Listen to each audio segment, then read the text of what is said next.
پر بھی وسوسہ ہے۔ روحانی دنیا سے لوگوں کو دور کرنے کے لیے، اللہ کے نیک بندوں سے دور کرنے کے لیے، وہ لوگ جو مالک کریم کے قرب والے ہیں، جن کو قرآن مجید نے اولیاء اللہ کہا ہے، ان سے لوگوں کا رشتہ کمزور کرنے کے لیے ایک نیا رنگ، ایک نئے انداز میں بات کہ اللہ سب کی دعائیں قبول کرتا ہے۔ تم دعا کرانے جا رہے ہو، تم نے فلاں سے کہا میرے لیے دعا کرنا، تم نے فلاں بزرگ سے کہا میرے لیے دعا کرنا، تو میرے بھائی یہ تو بڑی آسان سی سادی سی بات ہے۔ اچھا یہ بھی ضروری نہیں کہ جو دعا کرا رہا ہے وہ کوئی کمزور ہی ہو، وہ گناہگار ہی ہو، اور وہ کسی نیکوکار سے ہی کہے کہ میرے لیے دعا کرنا تو تبھی بات بنے گی۔ بعض نیک بھی کہہ دیتے ہیں، اور اس سے کہہ دیتے ہیں جو درجے میں ان سے کم ہوتا ہے۔ کیا حضرت امام جعفر الصادق رضی اللہ تعالیٰ عنہ نے کہا نہیں حضرت داؤد طائی سے کہ میرے لیے دعا کرنا؟ کیا کہا نہیں بعض اساتذہ نے شاگردوں سے کہ دعا کرنا؟ کیا کہا نہیں کہ بعض مشائخ نے مریدوں سے کہ میرے لیے دعا کرنا؟ بھائی کیا بیٹا اپنے باپ کے لیے دعا نہیں کرتا؟ کیا بیٹیاں بیٹے ماں باپ کے لیے دعا؟ او سنو نا یار، اس سے بڑی میں آپ کو بات کیا سناؤں، بخاری مسلم میں موجود ہے۔ حضرت عمر فاروق رضی اللہ تعالیٰ عنہ عمرہ کرنے جا رہے تھے۔ اللہ کے پیارے رسول رحمت محبوب رب اکبر صلی اللہ تعالیٰ علیہ وسلم نے فرمایا عمر میرے بھائی ہمیں بھی دعاؤں میں یاد کرنا۔ اب بتاؤ اس سے بڑی مثال کہاں سے لائیں؟ حضرت عمر سے نبی کریم علیہ الصلوۃ والسلام نے کہا عمر میرے بھائی ہمیں بھی اپنی دعاؤں میں یاد رکھنا۔ تو اگر حضور جناب عمر سے کہہ سکتے ہیں دعا کرنا، مجھے بتاؤ حضور کو ضرورت ہے جناب عمر کی دعا کی؟ یہ کس لیے کہا؟ یہ اس لیے کہا کہ ہمیں سمجھ میں آ جائے کہ کچھ لوگوں سے دعا کرا لینی چاہیے، کچھ لوگوں سے دعا کرا لینی چاہیے۔ بس اس سے زیادہ جملہ نہیں کہوں گا، کچھ لوگوں سے اپنے حق میں کچھ کہلوا لینا چاہیے، کوئی گواہی اپنے حق میں کرا لینی چاہیے۔ فائدہ ہوتا ہے، اس کا نفع ہوتا ہے، اس میں بڑے راز مضمر ہوتے ہیں، اس میں بڑے عقدے کھل جایا کرتے ہیں، اس میں بڑی آسانیاں ہو جاتی ہیں۔ میرے عزیز نبی پاک صلی اللہ تعالیٰ علیہ وسلم نے فرمایا جناب عمر سے میرے لیے، حضور فرماتے ہیں اللہ کے کچھ بندے ہیں اگر وہ قسم کھا کے کہے نا یا اللہ ایسا کر دے، یہ بخاری مسلم دونوں میں موجود ہے، وہ قسم کھا کے کہے نا لو اقسم علی اللہ لا ابرہ، وہ اگر قسم کھائیں تو رب ان کی قسم بھی پوری فرما دیا کرتا ہے۔ اور میرے بھائی محبت کے لیے دل ڈھونڈ کوئی ٹوٹنے والا، کوئی جگہ ایسی تلاش کر جہاں سے دعا مل جائے، جہاں سے کرم ہو جائے، جہاں سے عطا ہو جائے، جہاں سے اللہ کا فضل ہو جائے۔ اور پھر ہمیں بھی چاہیے ہم دعائیں دیتے رہیں، ماں باپ کو چاہیے اولاد کو دعائیں دیتے رہیں، اساتذہ کو چاہیے شاگردوں کو دعائیں دیتے رہیں، مشائخ کو چاہیے عقیدت مندوں کو دعائیں دیتے رہیں، بہن بھائیوں کو چاہیے ایک دوسرے کو دعائیں۔ چلیں آپ آمین کہیں۔ اب آپ نے انکار نہیں کہ سارے دعا مانگے، یا اللہ ہمارے بھائیوں کو ہم سے زیادہ عطا فرما، یا اللہ بھائی کو ہم سے، یا اللہ بھتیجوں کو زیادہ عطا فرما، بھانجوں کو زیادہ عطا فرما، اللہ محلے داروں کو زیادہ عطا فرما، پڑوسیوں کو زیادہ عطا فرما۔ یہ مانگو نا دعائیں، اس میں بھلا ہے، اس میں نفع ہے۔ اب جنہوں نے پریشان ہو کے آمین کا ہے وہ خوش ہو جائیں گے۔ نبی پاک علیہ السلام نے فرمایا جو دعا تو کسی کے لیے مانگتا ہے اللہ پہلے تیرے حق میں قبول فرماتا ہے۔ لوگ خوش ہو گئے آپ لوگ۔ او بھائی دعا مانگیں کسی کے لیے، بد دعا نہیں کرنی، کسی کے لیے بھی بد دعا۔ ہمارے ہاں نا ایک بہت بڑا طبقہ جذباتی لوگوں کا ہے۔ ہمارے ایک استاد کہا کرتے تھے جذباتی لوگوں سے دوستیاں نہیں کرنی چاہیے، جذباتی لوگوں سے تعلقات نہیں بنانے چاہیے، اس لیے کہ جس بندے کا اپنے اوپر کنٹرول ہی نہیں تو وہ کسی کے حق میں کیا کرے گا۔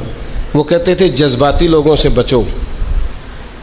او بھائی ہم بڑے جذباتی ہو جاتے ہیں، ذرا سی شدت آئی نہیں گھر میں لڑائی، اور لڑائی بھی کس سے؟ گھر والی سے، بد دعائیں شروع کر دی، اپنے آپ کو بد دعائیں دے. لڑائی کس سے ہو رہی ہے؟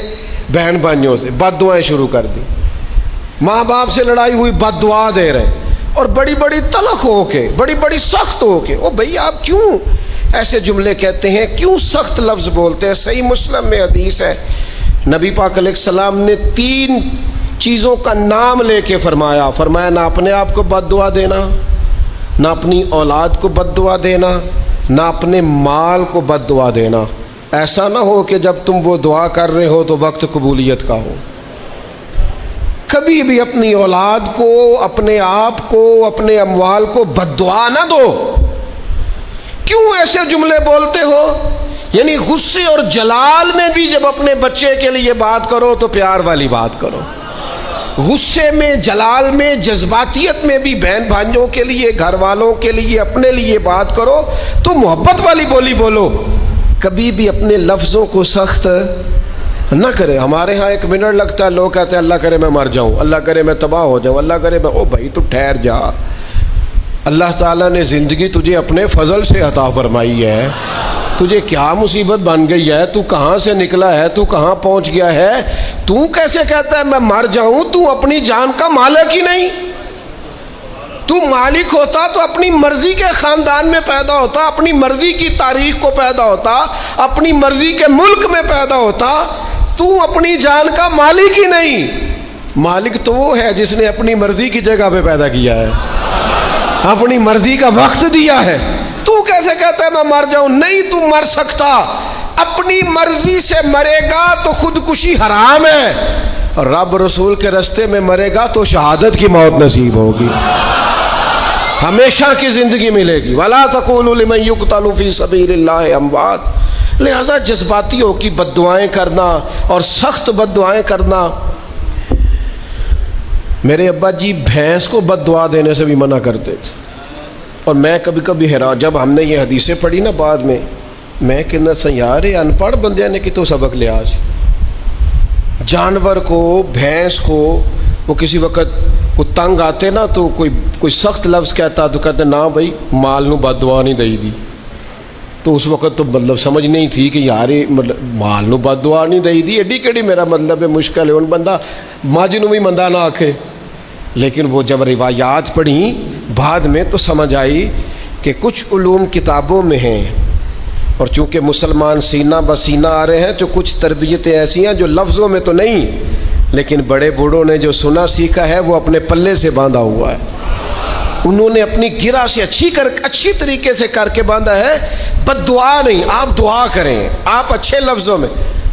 اور کوئی بندہ مل جائے نا، میں ویسے میں نے کئی دفعہ کہا ہے، پھر کہتا ہوں، آج کل نا کوئی میرے جیسے بندے کو چلو اونچی کرسی پہ بیٹھتا ہے، نماز پڑھاتا ہے، پگڑی باندھتا ہے، تو کوئی بندہ نیک سمجھ بھی لے تو دعا نہیں کراتا، فوٹو ہی لیتا ہے. پہلے لوگ دور سے آتے تھے تو آ کے کہتے تھے دعا کرانے آئے.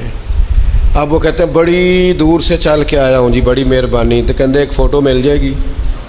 وہ اللہ کے بندے، ہم دعا دے رہے ہیں تو فوٹو لے رہا ہے. پھر ایک اور گل آج کل بڑی عام ہے، وہ کہتے جی ذرا یادگیری رہندی ہے. تو میں کہ غوث پاک دی تے کوئی فوٹو نہیں، سانو تے ہر ویلے یاد رہندے نے، کوئی فوٹو نہیں، ہمیں تو کبھی نہیں بھولے. خواجہ اجمیر کی کوئی فوٹو نہیں، ہماری نس نس میں آباد ہے. امام اعظم ابو حنیفہ کی کوئی فوٹو نہیں، لیکن ہم تو حنفی ہیں، ان کا نام لے لے کے جیتے ہیں.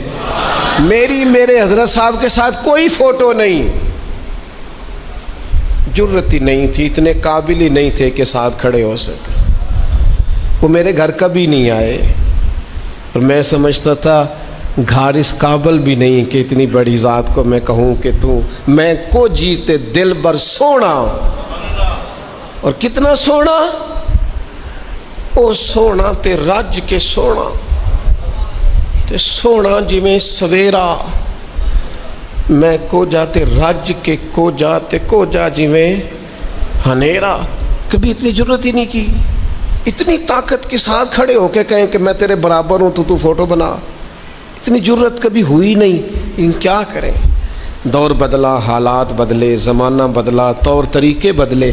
وہ کبھی لوگ مشائخ کے پاس دعائیں لینے جاتے تھے، کہتے تھے ہم آئے ہیں کوئی دعا کرنے، وقت بدل گیا، 30 سیکنڈ کی ویڈیو رہ گئی۔ او خدا کے بندو، تھوڑا سا روحانی زندگی کی طرف آؤ، روحانی زندگی کی طرف۔ او بھائی دعائیں کرائیں، اپنے لیے گواہیاں پکی کریں، اپنی والدہ سے، اپنے والد سے، اپنے دادا سے، اپنے نانا سے، اپنی نانی سے، اپنی دادی سے، اپنے بہن بھائیوں سے، اپنے دوستوں سے، اپنے مرشد سے، اپنے استاد سے دعا کراؤ۔ ان سے کہو ایک دفعہ میرے لیے ہاتھ اٹھا دیں اللہ کی بارگاہ میں صحیح روایت پیش کرتا ہوں، میرے نبی کریم نے فرمایا تھا عمر فاروق سے، سیدنا عمر سے، قطعی جنتی عمر جن کا حضور جنت میں محل دیکھ کے آئے، نبی کریم نے فرمایا تو عمر لوگ حج کرنے آئیں گے، جہاد کے لیے آئیں گے، اگر یمن والے لوگ آئے اور تجھے ان میں سے میرا اویس کرنی مل گیا تو عمر اس سے اپنے لیے دعا کرا لینا، عمر اویس سے دعا کرا لینا، اسے کہنا تیرے لیے دعا کر دے۔ حضرت فاروق اعظم ڈھونڈتے رہے، ملاقات ہوئی سیدنا اویس کرنی سے، کہا دعا کر دے یار میرے لیے۔ وہ ڈھونڈو، کوئی بیٹھا ہوا مجھے دور دعا دیتا ہے، میں ڈوبتا ہوں پر سمندر اچھال دیتا ہے۔ او بھائی اپنے حق میں دعائیں، التجائیں اللہ کے حضور۔ کچھ لوگوں کی عرض، میں آپ سے عرض کروں، کچھ لوگوں کو دعا لگ جاتی ہے۔ آپ کو جو آدمی بڑا چمکتا دمکتا اجلا نظر آئے نا، اس کا کبھی ماضی ٹٹولو گے نا تو کبھی کوئی اس کے گھر سے روٹی کھا گیا تو فقیر اور اس نے ذوق سے کھلائی تھی، کبھی پیچھے سے ٹٹولو گے تو کوئی روٹی کھا کے دعا کر گیا تھا، کوئی چند گھڑیاں دروازے پہ رہا تھا، اس نے نیکی کی تھی دعا کر گیا تھا۔ کبھی ٹٹولو گے ڈھونڈو گے تو بیمار ماں نے کسی کو دعا دی تھی کہ پتر اللہ تیرے اوپر فضل کرے، کسی کے بوڑھے باپ بیمار نے دعا دی تھی اللہ تجھے کسی کا محتاج نہ کرے، کسی نے دعا دی تھی۔ وہ دعا ہے جو اس کے دائیں بائیں آگے پیچھے چلتی ہے۔ حضرت مولا علی شیر خدا رضی اللہ تعالیٰ عنہ گرمیوں میں بھی موٹے کپڑے پہن کے پھرتے تھے۔ لوگوں نے کہا حضور سخت گرمی اور پھر آپ تو بڑے دلیر آدمی، جوان اور گرمیوں میں بھی موٹے کپڑے۔ فرمانے لگے نبی کریم نے دعا دی تھی کہ اللہ علی کو موسم کی شدت سے بچا کے رکھنا، موسم کوئی بھی ہو علی پہ اثر ہی نہیں کرتا، شیر خدا پہ اثر ہی نہیں ہوتا، موٹے پہن لوں پتلے پہن لوں، اللہ میرے جسم کو موسم کی شدت سے محفوظ رکھتا ہے۔ اپنے لیے دعائیں سمیٹ، چکروں میں نہ پڑھیں، وہ جی سب کی اللہ سنتا ہے، کس نے کہا نہیں سنتا؟ لیکن کچھ ایسے ہیں جو ہاتھ اٹھا دینا تو رب کریم قبولیت سے فرماتے ہیں دیر نہ کرنا، ذرا جلدی جانا، قبولیت سے اللہ کہتا ہے۔ کچھ ایسے ہیں جو ہاتھ اٹھا دینا ہاتھ تو اللہ تعالیٰ مرحوم خورشید گیلانی سے اللہ تعالیٰ ان پر فضل کرے۔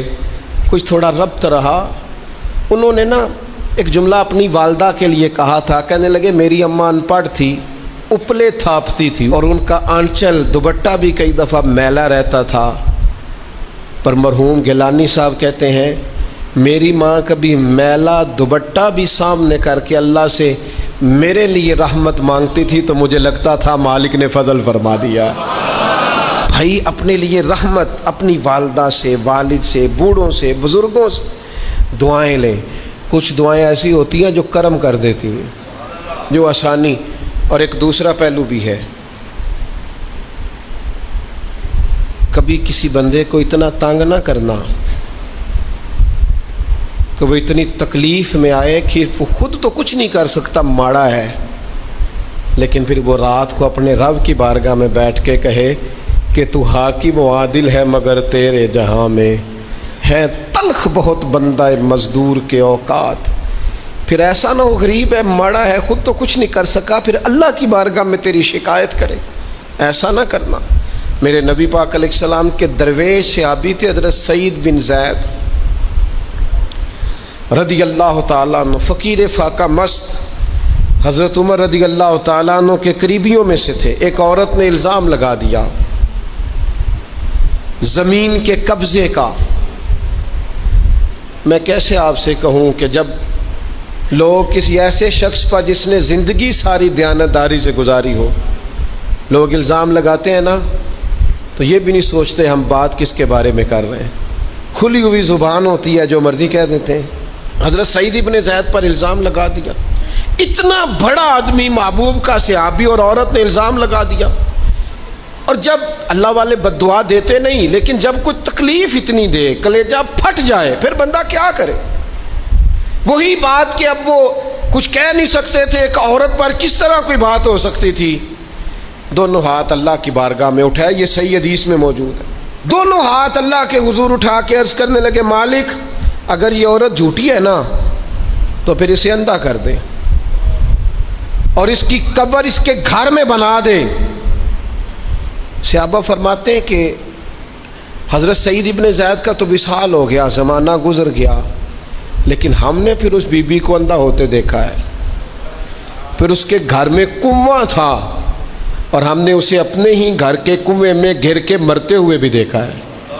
اس لیے کہ جب آپ کسی کو تکلیف دیتے ہیں، جب آپ ستاتے ہیں، جب آپ وہ بات کرتے ہیں جو اس بندے میں موجود نہیں ہے، جب آپ جھوٹ بولتے ہیں اپنے نفس کی تسکین کے لیے، جب آپ زیادتی کرتے ہیں صرف اپنی انا کے لیے، تو پھر بعدوں کا دعائے ضرر نکلتی ہے منہ سے، دعائے ضرر، اور یہ رد عمل کے طور پر نکلتی ہے۔ نبی پاک رحمت للعالمین ہے، لیکن جب حضور گزرے نا ایک دن طواف بیت اللہ شریف کر کے، تو کفار نے پھبتیاں کسیں، بار بار بلا بلا کا، ایک طواف بھی حضور نے کر لیا، دوسرا بھی کر لیا، تیسرا بھی، اور پھر انہیں اوجڑیاں ڈالی، کئی تکلیفیں دی، تو اس وقت حضور نے پھر دعا کی تھی، اے اللہ گن لے ان لوگوں کو، گن مالک ان بندوں کو، یہ اتنی تکلیف دیتے ہیں۔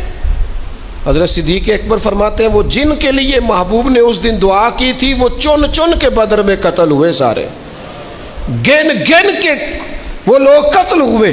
کیوں ہم کسی کو اتنا ستائیں کہ اس کے منہ سے پھر ایسے جملے نکلیں جو ہم سے سنبھالے نہ جا سکیں؟ حضرت سعد بن ابی وقاص، بخاری مسلم دونوں میں حدیث، حضرت عمر نے انہیں کوفے کا گورنر بنایا تھا، حاکم بنایا تھا۔ کچھ لوگ حسد کی وجہ سے نیک لوگوں پر تنقید کرتے ہیں، اپنے ذاتی حسد کی وجہ سے اللہ کے بندوں کو ستاتے ہیں، پھبتیاں کستے ہیں، زبانیں کھولتے ہیں، اور آپ فرماتا ہے جس نے میرے ولی سے دشمنی کی میرا اعلان جنگ ہے۔ حضرت فاروق اعظم رضی اللہ تعالیٰ عنہ نے حضرت سعد بن ابی وقاص کو حاکم بنایا کوفے کا، تو کچھ لوگوں نے شکایتیں کی، تو حضرت عمر نے کہا جاؤ پتہ کرو جا کے، معلومات کی، تو ہر بندہ کہنے لگا اتنا اعلیٰ تو بندہ ہو ہی نہیں سکتا جتنے حضرت سعد بن ابی وقاص ہیں۔ ایک بندہ کھڑا ہوا، صرف ایک، وہ کہنے لگا نہ تو یہ جہاد میں جاتے ہیں، نہ مال غنیمت صحیح تقسیم کرتے ہیں، نہ یہ عدل و انصاف کرتے ہیں۔ 3 شکایتیں اس نے لگائیں۔ حضرت سعد بن ابی وقاص چونکہ زندگی ساری محنت کی تھی، جہاد کیا تھا، ساری زندگی انصاف میں گزاری تھی، دل ٹوٹ گیا، اللہ کی بارگاہ میں عرض کرنے لگے مالک اگر یہ ریاکاری کے لیے کہہ رہا ہے نا، یہ باتیں جھوٹ بول رہا ہے، تو پھر اس نے 3 الزام لگائے ہیں، تو میں 3 دعائیں کرتا ہوں، اس بندے کی عمر لمبی کر دے، اس کا فاقہ بڑھا دے، اور اسے فتنوں میں مبتلا کرنا میرے مالک۔ یہ دعا نکلی حضرت سعد بن ابی وقاص کی زبان سے۔ صحابہ اور تابعین فرماتے ہیں وہ بندہ اتنا بوڑھا ہو گیا، حضرت سعد بن ابی وقاص تو وصال کر گئے، بڑی شان سے دنیا سے گئے، لیکن وہ اتنا بوڑھا ہو گیا کہ اس کی بھویں جھک گئی تھیں، اور فاقے کا یہ عالم تھا کہ فاقہ ختم ہی نہیں ہوتا تھا، اور فتنوں کا یہ حال تھا کہ بڑھاپے میں بھی معاذ اللہ چوکوں میں کھڑی عورتوں کو چھیڑ دیتا تھا، اور لوگ جوتے مارتے، تکلیف دیتے، باز کیوں نہیں آتا، تجھے شرم کیوں نہیں آتی؟ تو کہتا تھا لوگوں میں کیا کروں، مجھے حضرت سعد بن ابی وقاص کی بد دعا لگ گئی ہے، میں نے ان کو ستایا، دل توڑا، اذیت دی، کیوں ہم اس طرح کے لفظ کہیں؟ میں جانتا ہوں اس بوڑھی عورت کو جس کی بیٹی کو کسی نے بڑا ہی ستایا تھا سسرال والوں نے، اور خامد اس کا موجود نہیں تھا، تو وہ اپنے وہاں سے نکلتے ہوئے نا واپس گھر سے، تو وہ دروازے پہ کھڑی ہو کے کہہ رہی تھی حضرت صاحب میں گزر رہا تھا، حضرت صاحب گل سننا، بچیوں کا باپ کوئی نہیں، ایک بھائی ہے بیچارہ کدھر کدھر جائے، ہر چوتھے دن میں یہاں آ کے منتیں کر کے دوپٹے پھینک کے بچی چھوڑ کے جاتی ہوں، آج میں نے اپنا مقدمہ رب کی بارگاہ میں پیش کر دیا ہے، آپ گواہ رہے نا، میرا جرم صرف ہے کہ میں بیٹیاں دی ماں ہوں، گواہ رہے نا آپ، میں نے مقدمہ اللہ کے حضور درج کرا دیا ہے، بیٹی کو حوصلہ دے کے جاتی ہوں، خود نہیں سوتی میں ساری رات، مجھے پتہ ہے میری بیٹی کے ساتھ زیادتی ہو رہی ہے، اور ان کو بھی پتہ ہے لے جا کوئی نہیں سکتے، بندے ماڑے ہیں، تو یہ روز ظلم کرتے ہیں، اب میں نے وہ مقدمہ درج کرا، آپ گواہ رہنا، میں نے بڑا منایا اس اماں کو، میں نے کہا اماں اتنے سخت جملے نہ کہنے لگی، کلیجہ اندر سے پھٹ گیا، چھلنی ہے، ایک شخص کے کمرے میں جاتی تھی معافی مانگنے، چلو بچی سے غلطی ہو گئی تو اٹھ کے دوسرے کمرے میں چلا جاتا تھا، میں دوسرے میں جاتی تھی، چونکہ میں بیٹی والی ہوں، اب میں نے مقدمہ درج کرا دیا ہے، اب میرا رب جانے بہتر انصاف، میں بڑا اللہ کا گناہگار بندہ ہوں، میں نے پھر واقعی وہاں انصاف ہوتے دیکھا، میں نے وہ رنگ بدلتے اور حالات تبدیل ہوتے دیکھے، یہ یاد رکھنا زندگی خود بھی گناہوں کی سزا دیتی ہے، یہاں بھی زندگی خود بھی گناہوں کی سزا دیتی، یاد رکھنا، ذرا احتیاط سے منہ کھولنا کسی کے بارے میں، اللہ کے بندوں کے بارے میں اپنی زبانیں ذرا احتیاط سے کھولنا، ذرا خیال کرنا، کسی غریب کے بارے میں جملے سوچ کر بولنا، کسی کمزور کا مذاق اڑانا تو معاذ اللہ ذرا ہوش کرنا، اللہ سے ڈر کے بات کرنا، اس لیے کہ بڑی جلدی انصاف کا وقت آنے والا ہے، بڑی جلدی حالات بدلنے والے ہیں، تلک الایام نداولها بین الناس، اللہ لوگوں کے درمیان دن بدل دیا کرتا ہے، پھر لوگوں کو جگہ نہیں ملتی چھپنے کی، رخ چھپانے کی، دو ہی باتیں آج آپ کے سامنے رکھی ہیں، ایک تو نیکوں سے دعا لے لو، اللہ والوں سے دعا لے لو، ماں باپ سے دعا لے لو، بزرگوں سے دعائیں، اور دوسرا بد دعاؤں سے بچ جاؤ، دعائے ضرر سے بچ جاؤ، کسی کو اتنا نہ ستاؤ کہ وہ بیچارہ خود کچھ نہ کر سکے اور اللہ کے حضور تمہاری شکایت کرے، بچو۔ وہ میں نے بہت پرانا ایک جملہ کہا تھا، پھر کہتا ہوں، غریبوں کی بد دعائیں دن میں نہیں ستاتی، غریبوں کی بد دعائیں رات کو ستاتی ہیں، جب اے سی پورا لگا ہو، گھر پورا بہترین بنا ہو اور نیند نہ آئے، اور اپنے ہی گھر سے خوف آئے، اور اپنے ہی مقام سے بندہ بے چین ہو کے اٹھے، اور کبھی چھت پہ اور کبھی نیچے، اور پتہ نہیں مجھے کیا ہے اور پتہ نہیں مجھے کیا ہے، تو پھر وہ استغفار کرے، پھر وہ جس کو ستایا اس سے معافی مانگے، پھر جس کا دل توڑا ہے اس سے جا کے اللہ کی رضا کے لیے معافی مانگ کے آئے، اس لیے کہ کچھ سکون ایسے ہیں جو صرف معافیوں سے ملتے ہیں، وہ صرف کسی کو راضی کرنے سے حاصل ہوتے ہیں۔